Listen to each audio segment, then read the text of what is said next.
Halo anak-anak semua, hari ini Miss akan menjelaskan materi layanan informasi tentang ciri-ciri remaja. Nah, apa sih itu yang dimaksud dengan remaja?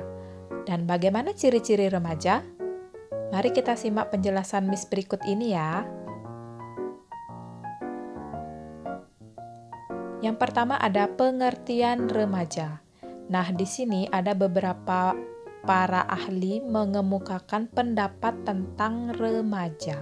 Yang pertama itu dari Santrok pada tahun 2003 menyebutkan bahwa masa remaja adalah masa transisi dalam rentang kehidupan manusia, menghubungkan masa kanak-kanak dan masa dewasa.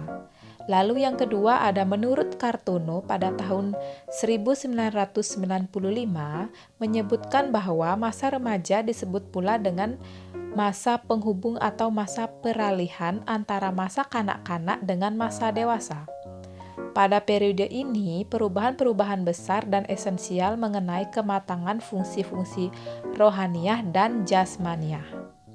Lalu, kesimpulan dari pengertian remaja adalah masa remaja adalah masa transisi antara masa kanak-kanak dengan masa dewasa yang ditandai oleh adanya perubahan fisik, emosi, dan juga psikis. Jadi, masa remaja itu ada di antara tengah-tengah masa kanak-kanak dan juga masa dewasa. Yang kedua, ada ciri-ciri masa remaja. Di sini Miss menyimpulkan ada 5 ciri-ciri masa remaja yang paling cocok untuk usia remaja, di mana sebenarnya ciri-ciri masa remaja itu ada banyak.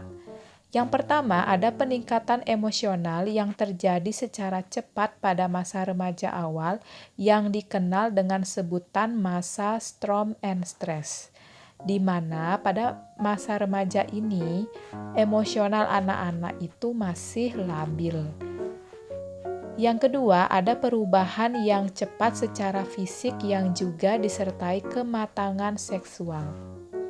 Nah, sekarang coba anak-anak perhatikan bentuk tubuh anak-anak.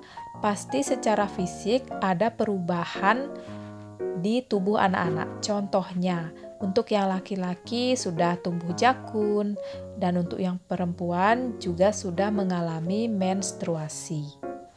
Nah, yang ketiga ada perubahan dalam hal yang menarik bagi dirinya dan hubungan dengan orang lain. Nah, di sini Miss pasti yakin sekali anak-anak sudah bisa mengubah penampilan anak-anak semenarik mungkin karena anak-anak sudah remaja, sudah bisa memperhatikan bagaimana penampilan anak-anak. Sudah ingin cantik, sudah ingin ganteng dilihat teman-temannya. Jadi seperti itu. Yang keempat, perubahan nilai, di mana apa yang mereka anggap penting pada masa kanak-kanak menjadi kurang penting lagi di masa remaja. Contohnya, pada saat anak-anak masih kecil, anak-anak biasanya suka mengumpulkan mainan. Nah, lalu di masa remaja ini mengumpulkan mainan itu sudah tidak penting lagi. Jadi anak-anak sudah tidak mengumpulkan mainan di masa remaja. Yang kelima, ada kebanyakan remaja masih bersikap ambivalen atau bertentangan dalam menghadapi perubahan yang terjadi. Nah, artinya anak-anak masih belum bisa menerima atau belum bisa menghadapi perubahan-perubahan yang terjadi pada diri anak-anak. Contohnya misalnya perubahan emosional anak-anak.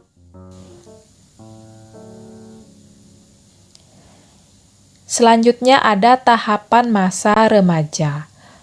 Yang pertama ada masa remaja awal, di mana masa remaja awal ini dari umur 10 sampai 12 tahun dengan ciri-ciri sebagai berikut. Yang pertama, tampak dan memang merasa lebih dekat dengan teman sebaya, di mana pada masa usia ini anak-anak lebih suka bergaul, bersahabat dengan teman dekatnya. Yang kedua, tampak dan merasa ingin bebas. di mana di masa ini anak-anak tidak ingin ditentang oleh siapapun dan masih ingin merasa bebas, bermain dengan bebas, bergaul dengan siapa saja, dan sebagainya. Yang ketiga, tampak dan memang lebih banyak memperhatikan keadaan tubuhnya dan mulai berpikir dan hayal atau abstrak. Lalu selanjutnya ada masa remaja tengah, yaitu umur 13 sampai 15 tahun dengan ciri-ciri sebagai berikut. Yang pertama, tampak dan merasa ingin mencari identitas diri. Jadi di sini anak-anak masih mencari identitas diri anak-anak. Siapakah anak-anak, apakah hobi anak-anak, siapa yang anak-anak sukai, dan lain sebagainya. Yang kedua, adanya keinginan untuk berkencan atau tertarik pada lawan jenis. Nah, di sini anak-anak sudah mulai menyukai lawan jenisnya, sudah ada tertarik pada lawan jenisnya. Yang ketiga, timbul perasaan cinta yang mendalam. Di sini maksudnya kepada lawan jenis. Anak-anak sudah memiliki perasaan cinta kepada lawan jenis. Yang keempat, mampu berpikir abstrak atau berhayal makin berkembang, berhayal mengenai hal-hal yang berkaitan dengan seksual. Nah, di sini biasanya anak-anak sudah mengetahui apa itu tentang seksualitas, tetapi di sini anak-anak perlu mengetahui tentang sex education, itu sangat penting bagi remaja. Contohnya reproduksi remaja dan lain sebagainya. Nah, yang terakhir ada masa remaja akhir dari umur 16 sampai 19 tahun. Dengan ciri-ciri yang pertama menampakkan pengungkapan kebebasan diri. Jadi di sini anak-anak sudah ingin bebas, sudah menampakkan ingin bebas karena di sini anak-anak sudah mulai bisa berpikir dengan matang. Yang kedua, dalam mencari teman sebaya lebih selektif. Di sini anak-anak sudah bisa memilih mana teman yang baik, mana teman yang buruk untuk diajak bergaul atau bersosialisasi. Yang ketiga, memiliki citra, gambaran, keadaan, peranan terhadap dirinya. Di sini anak-anak sudah mulai mengenal diri anak sendiri. Contohnya tentang gambaran diri anak, bagaimana saya orangnya bagaimana, apa kesukaan saya, apa hobi saya, dan lain sebagainya. Yang keempat, dapat mewujudkan perasaan cinta. Nah, di sini anak-anak sudah mulai tahu mana orang yang anak-anak cintai, mana orang yang anak-anak taruh perasaan kepadanya. Yang kelima, memiliki kemampuan berpikir hayal atau abstrak. Jadi, pada tahapan masa remaja, itu ada 3 tahapan, yaitu masa remaja awal, masa remaja tengah, dan juga masa remaja akhir. Di mana masa remaja itu dari umur 10 sampai 19 tahun.